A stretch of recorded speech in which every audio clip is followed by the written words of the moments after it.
420. Praying Against God.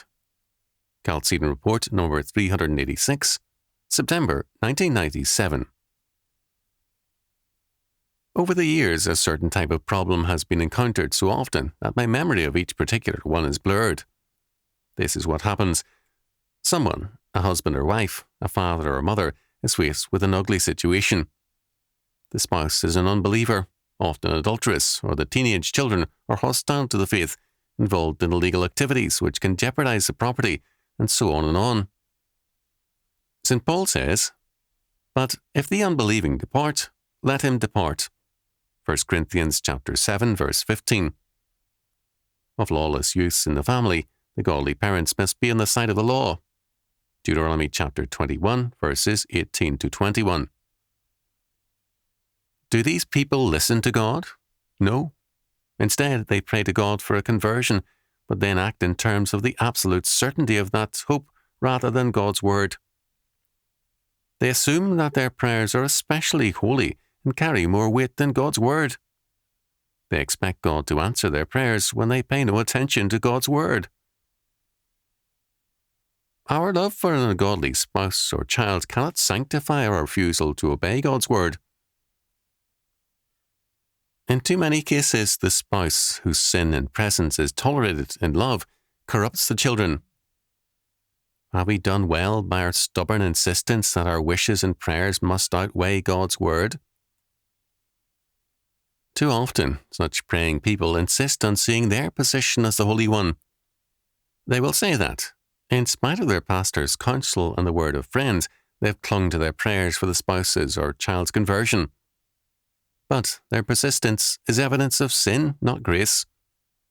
If conversion later occurs, well and good, though it rarely does, but they must act in terms of God's law, and not in terms of their hopes nor their prayers.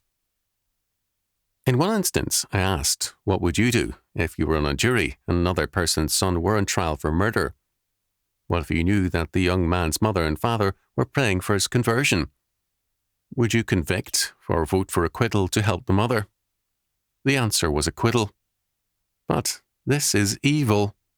It is the enthronement of sentimentality over God's law. It is not a sign of grace, but of depravity, to place our feelings and wishes above the law word of God. We are in deep trouble because too many people in the churches are praying against God and His word. They have exalted their feelings and their prayers to a position of ascendancy over God Himself and against His word, and they call their position a holy one. There are times when God forbids us to pray about certain persons. 1 John chapter 5, verse 16. There are certain persons we are not to help. 2 John verse 10 and verse 11. God does not say that He does nothing in such cases.